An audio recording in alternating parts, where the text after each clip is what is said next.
नमस्कार विद्यार्थी मित्रांनो, मी आपला मित्र प्राध्यापक ऋषिकेश जाधव शिवस्वराज्य ऑनलाईन क्लासेसमध्ये आपलं सहर्ष स्वागत करत आहे। आपण या चॅनेलला 10वी पासून पोस्ट ग्रॅज्युएटपर्यंतच्या सर्व विषयांचे व्हिडिओ अपलोड करत असतो।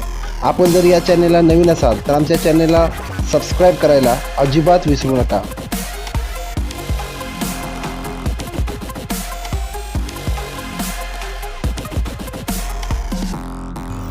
सभासद म्हणजे काय हे आपण बघितलं की सहकारी संस्थेच्या ज्या काही अटी आहेत, नियम आहेत, त्या अटी आणि नियमांचं पालन करून जी व्यक्ती सहकारी संस्थेचं भाग खरेदी करते त्या व्यक्तीला आपण सभासद, मालक, सदस्य असं म्हणतो। आता या सभासदानं भाग खरेदी केल्यानंतर त्याच्या कार्यक्षमतेनुसार किंवा त्याच्या भाग खरेदीच्या स्वरूपानुसार त्याचे 4 प्रकार पडतात। त्या संदर्भात आज आपण चर्चा करणार आहोत। त्यामध्ये सर्वप्रथम आहे तो क्रियाशील सभासद, जो संस्थेच्या कारभारामध्ये भाग घेत असतो आणि संस्थेच्या नियमावलीमध्ये किंवा उपविधीमध्ये नमूद केलेल्या संस्थेच्या सेवांचा किंवा संसाधनाचा किमान मर्यादित वापर करतो, त्याला क्रियाशील सभासद असं म्हटलं जातं। म्हणजे ज्या संस्थेचा तो सभासद आहे त्या संस्थेनं उपलब्ध करून दिलेल्या सेवांचा तो लाभ घेत असेल, सर्व सभेला उपस्थित राहत असेल तर त्याला ॲक्टिव्ह सभासद किंवा ॲक्टिव्ह मेंबर असं म्हटलं जातं। क्रियाशील सभासद सभासदत्वाच्या सर्व अटींची पूर्तता करतो, म्हणजे रेग्युलर सर्व सभांना उपस्थित राहणे, सहकारी संस्था पुरवत असलेल्या सेवांचा वरचेवर लाभ घेणे, क्रियाशील सभासदास कायद्यातील तरतुदीनुसार सर्व अधिकार आणि हक्क प्राप्त झालेले असतात। आता हे कायद्यात तरतुदीमध्ये कोणते हक्क आणि अधिकार दिलेले आहेत तर क्रियाशील सभासदास अधिमंडळाच्या वार्षिक सभा तसेच अधिमंडळाच्या विशेष सभेची सूचना मिळवण्याचा अधिकार असतो, सभेतील चर्चेमध्ये सहभाग घेण्याचा अधिकार असतो, त्याचबरोबर मतदान करणं, लाभांश प्राप्त करणे, संस्थेच्या हिशेब पुस्तकांची पाहणी करण्याचा अधिकार त्याला प्राप्त होतो। क्रियाशील सभासदाने अधिमंडळाच्या सदस्यांच्या वार्षिक सभेच्या पाठोपाठ 5 वर्षाच्या कालावधीत किमान एकदा सभेला हजर राहिलं पाहिजे, तर तो ॲक्टिव्ह मेंबर म्हणून काम करू शकतो। म्हणजे एक छोटीशी अट आहे की सलग 5 वर्षाच्या ज्या काही वार्षिक सर्वसाधारण सभा आहेत त्यातल्या किमान एका सभेला तरी तो प्रेझेंट राहणं गरजेचं आहे, तर तो ॲक्टिव्ह सभासद म्हणून किंवा क्रियाशील सभासद म्हणून त्याला ग्राह्य धरलं जाऊ शकतं। तसेच संस्थेच्या उपविधीत नमूद केलेल्या संस्थेच्या सेवांचा किंवा संसाधनाचा किमान मर्यादित वापर करणं गरजेचं आहे। म्हणजे ज्या कारणासाठी आपण ती सहकारी संस्था निर्माण केलेली आहे त्या सेवा किंवा वस्तूंची खरेदी त्यानं केलेली असली पाहिजे 5 वर्षामध्ये किमान एकदा तरी, आणि ज्या काही सभा मीटिंग अरेंज केलेल्या असतील त्या मीटिंगला तरी किमान त्यानं 5 वर्षात एकदा उपस्थित राहणं गरजेचं आहे। ही जर अट तो पूर्ण करत असेल तर त्याला क्रियाशील सभासद असं म्हटलं जातं। आणि या क्रियाशील सभासदामध्ये संस्थेची प्रगती अवलंबून असते की जेवढे ॲक्टिव्ह मेंबर त्या सहकारी संस्थेमध्ये उपलब्ध असतील किंवा काम करत असतील तेवढी जास्त प्रगती या सहकारी संस्थेची झालेली आपल्याला दिसून येते। असे सभासद प्रत्येक सभेला उपस्थित राहतात, आपलं मत आणि संस्थेच्या डेव्हलपमेंटसाठी आपले विचार मांडत असतात, प्रसंगी मतदान करत असतात, संचालक मंडळाच्या निवडणूक प्रक्रियेमध्ये उभे राहत असतात, कामकाजामध्ये सक्रिय सहभाग असतो। असे सभासद प्रत्येक सहकारी संस्थेला लाभणं गरजेचं आहे। त्यानंतर दुसरा जो प्रकार आहे त्याला अक्रियाशील सभासद, निष्क्रिय सभासद थोडक्यात म्हटलं जातं। म्हणजे याची एकच अट आहे, जे सभासद सहकारी संस्थेच्या सभेला सलग 5 वर्ष एकदाही उपस्थित राहिलेले नसतील, जी सहकारी संस्था सेवा सुविधा पुरवत आहे ती एकदाही खरेदी केली नसेल किंवा त्याचा वापर केला नसेल, तर अशा सभासदांना सहकार कायद्याअंतर्गत जे काही नियमावली आहे त्या नियमावलीनुसार निष्क्रिय सभासद समजले जातं। त्यांना ज्यावेळेस समजा 5 वर्षाची जी काय अट आहे त्या सभेला त्यांना उपस्थित राहिलं पाहिजे किमान एकदा तरी सलग 5 वर्षातून, जे शेवटचं वर्ष असेल 5वं वर्ष त्याच्या 1 महिना अगोदर किमान त्याला नोटीस देणं गरजेचं आहे की आपण सलग 5 वर्ष या सभेला उपस्थित राहिलेला नाही या संचालक मंडळाच्या, जर आपण या सभेला उपस्थित राहिला नाही तर आपलं सभासदत्व रद्द करण्यात येऊ शकतं, अशी पूर्वसूचना देणं गरजेचं आहे की जो सभासद सहकारी संस्थेच्या कार्यक्रमामध्ये किंवा कामकाजामध्ये सलग 5 वर्ष गैरहजर असेल किंवा 5 वर्षात एकदाही त्या मीटिंगला अटेंड राहिला नसेल, उपस्थित राहिला नसेल, कोणत्याही वस्तू किंवा सेवा ज्या सहकारी संस्था पुरवत आहेत त्याचा त्याने एकदाही वापर केला नसेल तर अशा सभासदाला निष्क्रिय सभासद म्हटलं जातं. संस्थेच्या उपविधीमध्ये किंवा नियमावलीमध्ये तशी तरतूद असेल तर आपण त्याला 5व्या वर्षी म्हणजे जे फायनली इयर असेल ज्यावेळी त्याचं सभासदत्व रद्द होणार आहे अशा वेळेस 1 महिना अगोदर त्याला पूर्व सूचना देणं गरजेचं आहे की या सभेला जर आपण अनुपस्थित राहिला तर आपलं सभासदत्व कायमस्वरूपी रद्द करण्यात येऊ शकतं. अशा सभेला जर ती व्यक्ती उपस्थित राहिली तर त्याचं सभासदत्व कंटिन्यू राहतं, सुरू राहतं. पण जर गैरहजर राहिली तर त्याचं सभासदत्व रद्द होऊ शकतं. मग अशा रद्द झालेल्या सभासदाच्या बाबतीत त्याला दाद निबंधकाकडे मागता येऊ शकते. त्याचं ऑब्जेक्शन तो निबंधकाकडे जाऊन घेऊ शकतो. सक्षम अशी कारणं देऊन तो सभासद म्हणून कंटिन्यू राहू शकतो. पण सर्व सभासदांना ज्या संस्थेचे भाग खरेदी केलेले आहेत किमान एकदा तरी वर्षातून जाऊन वार्षिक सर्वसाधारण सभेला उपस्थित राहणं गरजेचं आहे. संस्थेच्या कामकाजाचा आढावा घेणं गरजेचं आहे. असं जर तो ऍक्टिव्ह मेंबर असेल तर त्याचं सभासदत्व टू बी कंटिन्यू राहतं. पण जर तो सलग 5 वर्ष त्या संस्थेकडे गेला नसेल, कोणत्याही सेवा किंवा संसाधनाचा त्यानं वापर केला नसेल तर मात्र त्याचं सभासदत्व निष्क्रिय होऊ शकतं. त्याला निष्क्रिय सभासद असं म्हटलं जातं. आता त्यानंतर पुढचं आहे की सहयोगी सभासद किंवा संयुक्त सभासद. इथं एकच भाग जर संयुक्तरित्या खरेदी केला असेल, एकच शेअर जर 2 व्यक्तींनी एकत्रित खरेदी केला असेल तर त्याला संयुक्त सभासद असं म्हटलं जातं किंवा सहयोगी सभासद असं म्हटलं जातं. या भाग प्रमाणपत्रावर 2 व्यक्तींची नावं असतात.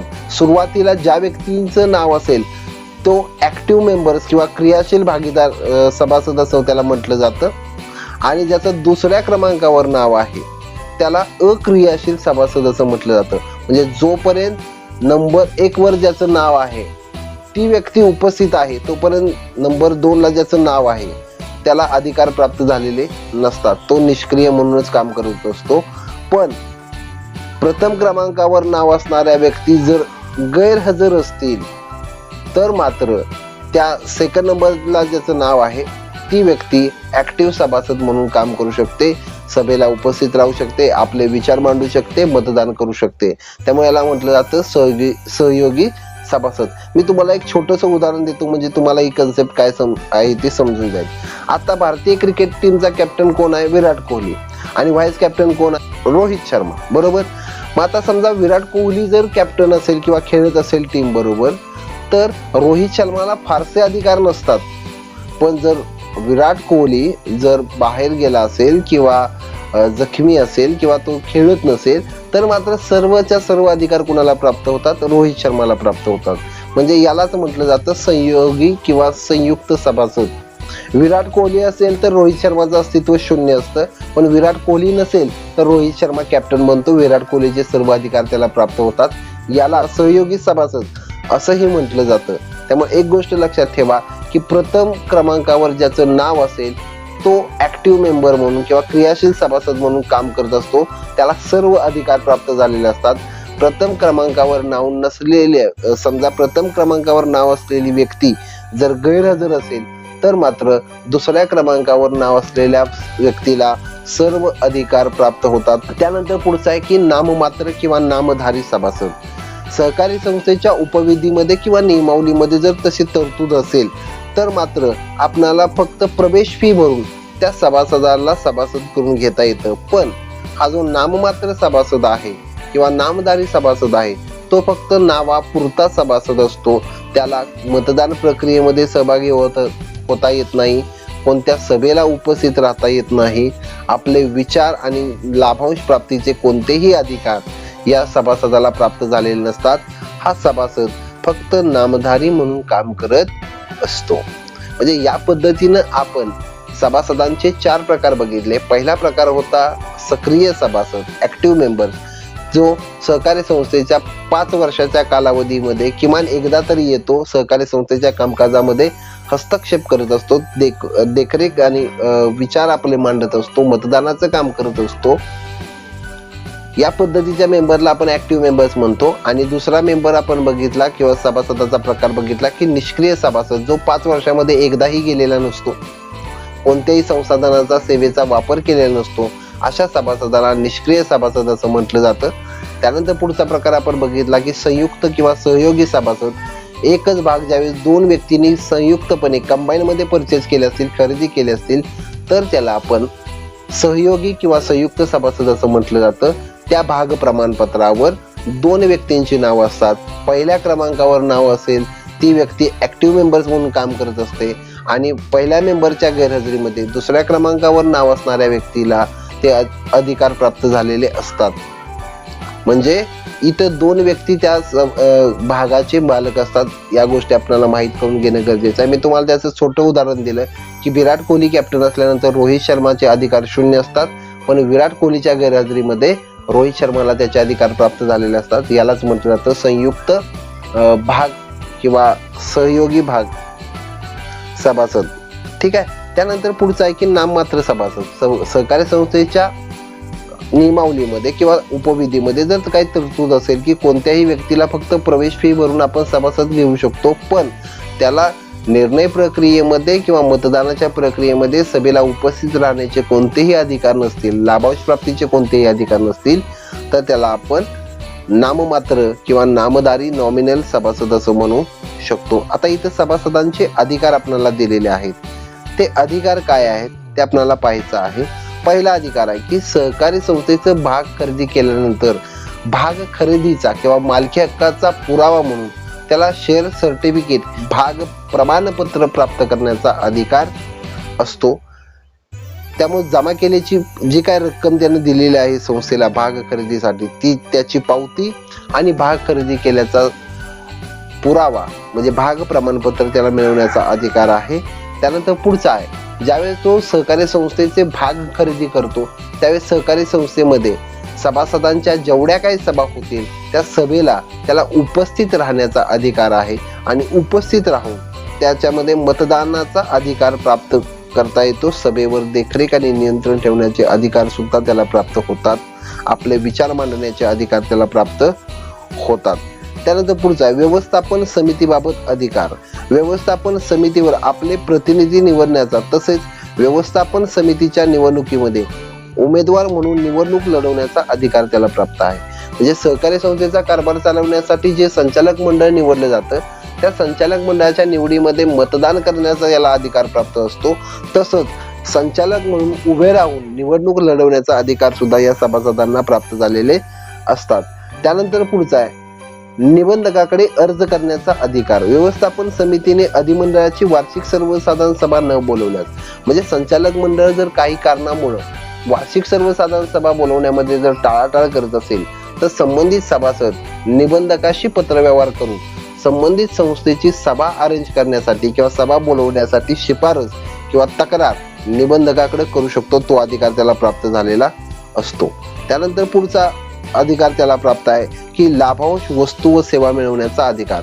ज्या कारणासाठी तो सहकारी संस्थेमध्ये जॉईन झालेला आहे किंवा शेअर्स खरेदी केलेले आहेत त्या सहकारी संस्थेच्या सर्व सेवा आणि वस्तू तसेच लाभांश प्राप्त करण्याचा अधिकार सुद्धा आणि वस्तू किंवा सेवा ज्या सहकारी संस्थेकडून उपलब्ध झालेल्या आहेत ते प्राप्त करण्याचा अधिकार संबंधित व्यक्तीला मिळत असतो. संबंधित सभासदाला तो अधिकार प्राप्त झालेला असतो. त्यानंतर पुढचा आहे की वारसाबाबत अधिकार. सभासदाला आपला वारस नोंदवता येतो आणि आपल्या पश्चात त्या कुणाला ती प्रॉपर्टी किंवा ते शेअर्स देण्यात यावेत या संदर्भात भाग प्रमाणपत्रावर त्या वारसा हक्काची नोंद किंवा वारस नोंद नॉमिनी रजिस्ट्रेशन केलेलं आपल्याला दिसून येतं. त्यानंतर इतर अधिकार सहकारी संस्थेची हिशेब पुस्तके नोंद वह्या पाहणं तसंच त्याच्या झेरॉक्स कॉपी सांख्यिकीत प्रती मिळवण्याचा अधिकार आहे. उपविधीची प्रत, मागील वर्षाचा ताळेबंद, नफा तोटा पत्रक, सभासद नोंदवही, संस्थेचे इतिवृत्त इत्यादी सर्व काही गोष्टी प्राप्त करण्याचा त्याला अधिकार प्राप्त झालेला असतो. कारण सभासद हा त्या सहकारी संस्थेचा मालक असतो आणि मालकाला वरील प्रकारचे अधिकार प्राप्त झालेले असतात. कोणकोणते अधिकार प्राप्त झाले परत एकदा आपण रिपीट करूया. त्यामध्ये भाग प्रमाणपत्र मिळवणे. भाग प्रमाणपत्र म्हणजे त्याने जे भाग खरेदी केलेले आहेत आणि त्याच्यासाठी जेवढी रक्कम दिलेली आहे त्याची पावती आणि ते शेअर सर्टिफिकेट प्राप्त करण्याचा अधिकार त्याला प्राप्त होतो. त्यानंतर दुसरा आहे की सभेबाबत अधिकार. सभेची नोटीस मिळवणं, सभेला उपस्थित राहणं, सभेमध्ये आपले विचार मांडणं आणि मांडलेल्या विचारावर मतदान करणं, हे सर्व अधिकार त्याला प्राप्त झालेले असतात. त्यानंतर व्यवस्थापक समितीबाबत अधिकार. एक संचालक म्हणून तो उभा राहू शकतो, निवडणूक लढवू शकतो आणि व्यवस्थापन समितीमध्ये कार्यरत राहू शकतो. हेही अधिकार त्याला प्राप्त झालेले आहेत. म्हणजे संचालकांच्या निवडणूक प्रक्रियेमध्ये मतदान करणं आणि स्वतः संचालक म्हणून उभा राहण्याचे अधिकार त्याला प्राप्त झालेले आहेत. त्यानंतर निबंधकाकडे अर्ज करण्याचा अधिकार. जर संचालक मंडळ किंवा व्यवस्थापन समिती जर कायदेशीर दृष्टिकोनातून संस्थेमध्ये कामकाज करत नसेल तर त्यांची तक्रार निबंधकाकडे करण्याचा अधिकार या सभासदांना प्राप्त झालेला असतो. त्यानंतर लाभांश आणि वस्तू किंवा सेवा मिळवण्याचा अधिकार. सहकारी संस्थेमध्येच झालेल्या आर्थिक वर्षामध्ये जर काही लाभांश मिळत असेल तर लाभांश प्राप्त करणं, त्याचबरोबर सहकारी संस्था प्रोव्हाइड करत असलेल्या सर्व वस्तू आणि सेवा प्राप्त करण्याचा अधिकार त्याला प्राप्त झालेला असतो. तसेच आपल्या नंतर किंवा आपल्या पश्चात आपल्या शेअरची व्हॅल्यू किंवा शेअरची जी रक्कम आहे ती कुणाच्या नावे ट्रान्सफर व्हावी किंवा शेअर्स कुणाच्या नावे ट्रान्सफर व्हावेत यासाठी तो वारस नोंद सुद्धा करू शकतो. त्याचबरोबर सहकारी संस्थेतील कामकाजावर कधीही जाऊन तो त्याची चौकशी करू शकतो. हिशेबाच्या वह्या, नोंद वह्या पाहू शकतो, त्याच्या साक्षांकित प्रती घेऊ शकतो. नफा तोटा पत्रक वगैरे जी काय माहिती त्याला पाहिजे ऐनवेळी तो कधीही तो मागू शकतो पूर्व सूचना देऊन आणि ते प्राप्त करण्याचा त्याला अधिकार प्राप्त झालेला असतो. अशा पद्धतीने हे सभासदांचे अधिकार आपण पाहिले. त्यानंतर पुढचा आहे की सभासदांच्या जबाबदाऱ्या काय आहेत. Responsibility of share holders. इथं आपल्याला त्याचे पॉइंट्स दिलेले आहेत. आपण त्याच्या संदर्भात त्याचं एक्सप्लेनेशन करूया की याच्यामध्ये पहिलं दिलंय की नियमांचं पालन करणं. सहकारी संस्थेच्या कायद्यातील जे काही नियम दिलेले आहेत आणि सहकारी संस्थेचे जे काही नियमावली आहे त्या सर्व नियमांचे आणि अटींचं पालन करण्याचं काम हे या सभासदाला करावं लागतं. म्हणजे मगाशी आपण वरती बघितलं की 5 वर्षामध्ये किमान एकदा तरी तो वार्षिक सर्वसाधारण सभेला उपस्थित राहायला पाहिजे आणि किमान वस्तू व सेवांचा लाभ त्याने घेतलेला असला पाहिजे. म्हणजे हे जे काही नियम आणि अटी आहेत, उधारीवर माल खरेदी न करणं, पैसे किंवा जे काही न देणं असेल ते वेळेत परतफेड करणं वगैरे वगैरे, जे काही नियम अटी दिली असतील संस्थेमध्ये त्या नियमाचं अटींचं पालन करण्याचं काम त्याला करावं लागतं. त्यानंतर पुढचं आहे की सहकारी संस्थेला जी काही देणी असतील, म्हणजे त्यानं उधारीवर माल खरेदी केला असेल, कर्ज घेतलं असेल किंवा अन्य काही सेवा उधारीवर घेतल्या असतील आणि भविष्य काळामध्ये त्यानं देणं द्यायचं मान्य केलं असेल तर ती देणी त्यानं वेळेत देणं गरजेचं आहे. कारण सहकारी संस्था ही आर्थिकदृष्ट्या मागास व्यक्तीने सुरू केलेली असते.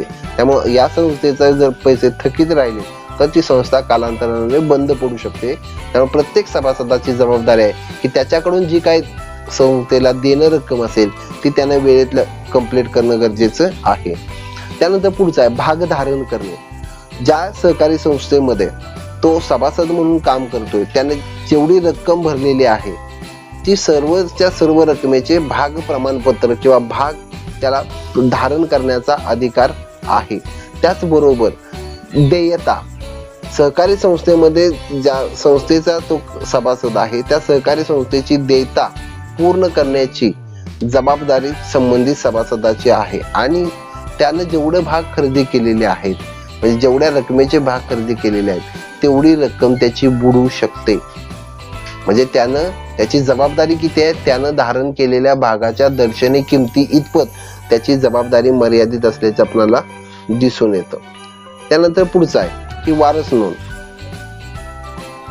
की सभासदाला आपल्या वारस नोंद करता येते. सभासदाच्या मृत्यूनंतर सभासदाचा भाग मालकी हस्तांतर करण्यासाठी वारस नोंद आवश्यक असते. म्हणजे सध्या ज्या व्यक्तीच्या नावे शेअर्स आहेत त्याच्या मृत्यूनंतर त्याचे शेअर्स त्याचा मुलगा, मुलगी, पत्नी वगैरे कोणाच्याही नावे तो ट्रान्सफर करू शकतो, वारस नोंद करू शकतो. त्याने ज्या व्यक्तीची वारस म्हणून नोंद केलेली आहे त्या व्यक्तीच्या नावे ती प्रॉपर्टी ऑटोमॅटिक हस्तांतरित केली जाते, नावे केली जाते. त्यानंतर कर्ज वापर व परतफेड. जेव्हा सहकारी संस्थेतील सभासद कर्ज घेतो संस्थेकडून त्या सभासदांच्या कर्जाची परतफेड करणं वेळेत कर्जाची परतफेड करणं गरजेचं आहे, की ती परतफेड जर केली तरच दुसऱ्या वेळेस त्याला कर्ज मिळू शकतं किंवा अदर संस्थेची डेव्हलपमेंट होऊ शकते, त्या संस्थेचे जे काय उद्दिष्ट आहे ते साध्य होऊ शकतं. त्यामुळं कर्ज ज्या कारणासाठी घेतले त्या कारणासाठी वापरावं, म्हणजे कर्जाची परतफेड त्याला वेळेत करता येऊ शकते. त्यानंतर चौकशीच्या वेळेस माहिती पुरवणं. ज्यावेळेस काही क्रिटिकल कंडिशन्स निर्माण होत असतात, वारस नोंद वगैरे काही मॅटर क्रिएट झालेले असतात, अशा वेळेस त्यानं परिपूर्ण आणि सखोल माहिती ही संस्थेला पुरवणं गरजेचं आहे. खोटी किंवा अवास्तव माहिती सहकारी संस्थेला देणं हा कायदेशीर गुन्हा ठरू शकतो. त्यामुळं इथं प्रत्येक सभासदाची जबाबदारी आहे की सहकारी संस्थेतील प्रत्येक वेळी ज्यावेळेस त्याला विशिष्ट माहिती मागवली असेल ती माहिती अचूक आणि परिपूर्ण वास्तव स्वरूपात असणं गरजेचं आहे. त्यानंतर सभांना उपस्थित राहणं. ज्यावेळेस सहकारी संस्थेच्या ज्या काही सभा बोलवल्या असतील त्या सभेला उपस्थित राहणं आणि संस्थेच्या कामकाजाचा आढावा घेणं ही जबाबदारी सभासदाची असते. त्यानंतर उत्पादित वस्तूंची संस्थेमार्फत विक्री. उत्पादक सहकारी संस्थेच्या सभासदांनी उत्पादित केलेल्या वस्तू उत्पादक सहकारी संस्थेमार्फतच विकल्या पाहिजेत. उदाहरणार्थ दूध ऊस उत्पादक सहकारी संस्थेच्या सभासदांनी आपले उत्पादन संस्थेमार्फतच विकले पाहिजे. म्हणजे ज्या काही क्षेत्रामध्ये ज्या सहकारी संस्था काम करत आहेत त्यांच्यातलं जे काही उत्पादन आहे ते संस्थेनंच विकलं पाहिजे. त्रयस्थ व्यक्तीकडून दलालाकडून ते विकणं म्हणजे सभासदांचा लॉस होण्याचे चान्सेस असतात. त्यामुळे जी काही उत्पादन असतील, दुग्ध उत्पादन संस्था असतील किंवा साखर उत्पादन संस्था असतील, त्यांनी आपली उत्पादनं ही स्वतः विकली पाहिजेत आणि तरच त्याचा डेफिनेटली फायदा त्या सहकारी संस्थेला होऊ शकतो. त्यानंतर नुकसान भरपाई.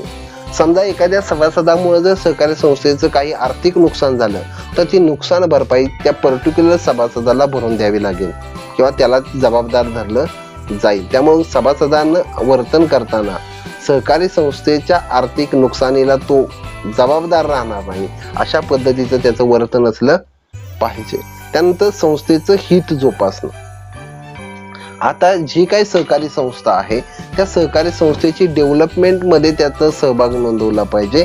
प्रत्येक कार्यामध्ये सहभागी असला पाहिजे. त्याच्या चुकीमुळं सहकारी संस्थेचं अस्तित्व धोक्यात येईल अशी कोणतीही कृती त्या सभासदांना करू नये. म्हणजे आताच्या या आपण कन्सेप्टमध्ये सहकारी संस्थेतील सभासदाच्या ज्या काही जबाबदाऱ्या आहेत त्या जबाबदाऱ्या आपण बघितल्या. त्याच्यामध्ये नियमांचं पालन करणं. जर महाराष्ट्र सहकार कायदा 1960 नुसार नियम घालून दिलेले आहेत आणि संस्थेचे अंतर्गत नियम आहेत, त्या प्रत्येक नियमावलीचं पालन करणं त्या प्रत्येक सभासदाची जबाबदारी आहे. संस्थेचं जर तो काही देणं लागत असेल तर ते देणं त्याने वेळेमध्ये पूर्ण करणं गरजेचं आहे. थकीत राहणार नाही याची काळजी घेणं गरजेचं आहे. त्याचबरोबर भाग धारण करणे. ज्या संस्थेचा तो सभासद म्हणून काम करतोय त्या भागाची संपूर्ण फी भरून संपूर्ण रक्कम भरून त्यानं भाग धारण करणं गरजेचं आहे. त्यानंतर पुढचा पॉईंट येतो तो म्हणजे देयता. त्याची जबाबदारी. त्यानं जेवढ्या किमतीचे भाग खरेदी केलेले आहेत तेवढीच जबाबदारी त्याची आहे. त्याच्यापेक्षा एकही रुपया एक्स्ट्रा तो सहकारी संस्थेच्या देण्यामध्ये ॲडिशनल देऊ शकत नाही. म्हणजे फॉर एक्झाम्पल त्यानं 100 रुपयाचे शेअर्स परचेस केलेत, भाग खरेदी केलेले आहेत आणि सहकारी संस्थेची लॉसला गेलेले आहे आणि त्याच्यावर 120 रुपये देणं लागलेलं आहे सगळ्यांचं मिळून असं समजून चला, तर तो फक्त 100 रुपये देण्यासाठी जबाबदार असेल. वरचे 20 रुपये देण्यासाठी तो सभासद जबाबदार असणार नाही, त्याला जबाबदार धरता येणार नाही. त्यानंतर वारस नोंद. सध्या ज्या व्यक्तीच्या नावे सभासद आहे शेअर्स आहेत ते शेअर्स त्याच्या मृत्यूनंतर कुणाच्या नावे ट्रान्सफर केले जावेत यासाठी त्याला वारस नोंद करता येते. त्याची वारस नोंद त्याने केली पाहिजे. त्यानंतर कर्जाचा वापर व परतफेड. संस्थेकडून ज्या वेळेस त्यानं कर्ज घेतलेलं असतं त्यावेळेस कर्जाचा वापर त्यानं योग्य कारणासाठी केला पाहिजे आणि योग्य वेळेतच कर्जाची परतफेड करण्याची जबाबदारी त्याची असते. त्यानंतर चौकशीच्या वेळेस योग्य माहिती पुरवली पाहिजे. काही क्रिटिकल कंडिशन्समध्ये सभासदांकडून माहिती मागवण्यात येत असते. मग अशी माहिती देत असताना त्या सभासदांना अचूक माहिती आणि परिपूर्ण माहिती देणं गरजेचं आहे. खोटी किंवा फसवाफसवीची माहिती त्यांना देऊ नये ही त्याची जबाबदारी असते. त्यानंतर पुढचं आहे सभांना उपस्थित राहणं. सहकारी संस्थेचे सभासद झाल्यापासून तिथून पुढे जेवढ्या काही सभा या सहकारी संस्थेने अरेंज केल्या असतील त्या प्रत्येक सभेला उपस्थित राहणं आपले विचार मांडणं आणि संस्थेच्या कामकाजाचा आढावा घेण्याची जबाबदारी सुद्धा या सभासदाची असल्याची दिसून येते. त्यानंतर उत्पादित वस्तूंची संस्थेमार्फत विक्री करणं. आता जे काही दुग्ध उत्पादन संस्था असतील, ऊस उत्पादक संस्था असतील किंवा साखर उत्पादन कारखाने असतील, त्यांनी आपल्या वस्तू किंवा सेवा या स्वतः विकाव्यात, म्हणजे संस्थेला त्याचा फायदा होऊ शकतो. त्रयस्थ व्यक्ती किंवा मध्यस्थ व्यापाऱ्यांच्याकडून जर विकल्या तर मात्र त्याचा लॉस हा व्यवसाय संस्थेला सहन करावा लागू शकतो. त्यानंतर पुढचा आहे नुकसान भरपाई. सहकारी संस्थेमध्ये सभासदाकडून जर सहकारी संस्थेचं काही नुकसान झालं तर त्याची नुकसान भरपाई करण्याचं काम हे या पर्टिक्युलर सभासदाला सोसावं लागतं. आणि त्यानंतर सगळ्यात शेवटचं येतं संस्थेचे हित जोपासणे. आता संस्थेचं हित म्हणजे काय की त्याच्यामुळे संस्थेची प्रगती झाली पाहिजे, त्याच्या वर्तणुकीतून संस्थेची प्रगती झाली पाहिजे अशा पद्धतीचं वर्तन त्याच्याकडून होणं गरजेचं आहे. जर संस्थेच्या हिताला बाधा पोहोचत असेल संबंधित सभासदामुळं तर त्याचं सभासदत्व रद्द सुद्धा केलं जाऊ शकतं. या पद्धतीने त्या प्रत्येक सभासदाच्या जबाबदाऱ्या आपल्याला दिसून येतात. जे सक्रिय सभासद आहेत त्यांच्या या जबाबदाऱ्या आहेत. त्यानंतर पुढचा भाग आहे की सभासदत्व रद्द किंवा संपुष्टात येण्याची कारणे कोणती आहेत. म्हणजे सहकारी संस्थेचं सभासदत्व कोणकोणत्या कारणामुळे रद्द केले जाऊ शकतं. त्यामध्ये पहिला आहे की सभासदाचा मृत्यू. जर सभासद मृत्यू झाला मग तो कोणत्याही कारणामुळे तर त्याचं सभासदत्व ऑटोमॅटिकली आपोआप रद्द होतं आणि त्याचा मालकी हक्क त्यानं जो वारस नोंद केलेला आहे त्या व्यक्तीच्या नावे ते शेअर्स ट्रान्सफर होतात. त्यानंतर पुढचा आहे सभासदत्वाचा राजीनामा. जर एखाद्या व्यक्तीनं स्वेच्छेनं सभासदत्वाचा राजीनामा दिला असेल तर मात्र त्याचं सभासदत्व ऑटोमॅटिकली रद्द होत असतं. त्यानंतर भाग हस्तांतरण. जर त्यानं आपले भाग त्रयस्थ व्यक्तीला विकले असतील किंवा सहकारी संस्थेला परत केले असतील तर त्याचं सभासदत्व रद्द होतं. त्यानंतर कार्यक्षेत्राबाहेर वास्तव्य. समजा आपली सहकारी संस्था विशिष्ट तालुक्यामध्ये काम करते आणि त्यानं तालुक्याच्या बाहेर राहायला गेला कायमस्वरूपी तर त्याचं सभासदत्व कायमस्वरूपी रद्द होतं. कारण सहकारी संस्थेचा सभासद हा त्याच कार्यक्षेत्रातला असला पाहिजे हे त्याचं बंधन असतं. पण तो कार्यक्षेत्र सोडून जर बाहेर राहायला गेला असेल, तालुका सोडून राहायला बाहेर गेला असेल, म्हणजे कार्यक्षेत्र सोडून बाहेर राहायला गेला असेल तर त्याचं अस्तित्व सभासदत्व रद्द केलं जातं. त्यानंतर संस्थेचे विसर्जन. काही पर्यायी किंवा अपरिहार्य कारणामुळे सहकारी संस्था बंद पडली असेल तर त्याचं सभासदत्व ऑटोमॅटिकली रद्द होत असतं, संपुष्टात येत असतं. त्यानंतर सभासदाची हकालपट्टी. जर काही सभासदानं संस्थेच्या हिताच्या विरुद्ध किंवा संस्थेचं अहित होईल असे काही फ्रॉड, भ्रष्टाचार किंवा सहकारी संस्थेतील गोपनीय माहिती बाहेर जर प्रसारित केली असेल ज्यामुळे संस्थेचं आर्थिक नुकसान झालं असेल तर अशा परिस्थितीमध्ये संचालकाकडून किंवा इतर सभासदांकडून त्याची जर हकालपट्टी गेली असेल तर त्याचं सभासदत्व नष्ट होतं, संपुष्टात येतं. त्यानंतर पुढचा आहे नादारी. म्हणजे जर तो दिवाळखोर झाला असेल, भारतीय न्यायालयानं जर त्याला दिवाळखोर म्हणून डिक्लेअर केलं असेल, घोषित केलं असेल तर त्याचं सभासदत्व हे त्या सहकारी संस्थेतून कायमस्वरूपी नष्ट केलं जातं. आणि अक्रियाशील सभासद. जर सलग 5 वर्ष सहकारी संस्थेतील प्रत्येक मीटिंगला जर गैरहजर असेल, एकदाही त्यानं वस्तू व सेवांचा लाभ घेतला नसेल तर अशा निष्क्रिय सभासदाचं 5 वर्षानंतरही जर आला नाही, 5 वर्ष जरी आला नाही तर त्याचं कायद्यांतर्गत सभासदत्व नष्ट केलं जातं. म्हणजे या पद्धतीनं सभासद त्याचे अधिकार, जबाबदाऱ्या आणि सभासदत्व रद्द होण्याची जी काही कारणं आहेत ती या व्हिडिओमध्ये आपण बघितली. व्हिडिओ आवडल्यास लाईक करा, सबस्क्राईब करा आणि या व्हिडिओची लिंक आपल्या क्लासमेटमध्ये शेअर करायला अजिबात विसरू नका. व्हिडिओ आपण शेवटपर्यंत बघितल्याबद्दल आपले आभारी आहोत. धन्यवाद.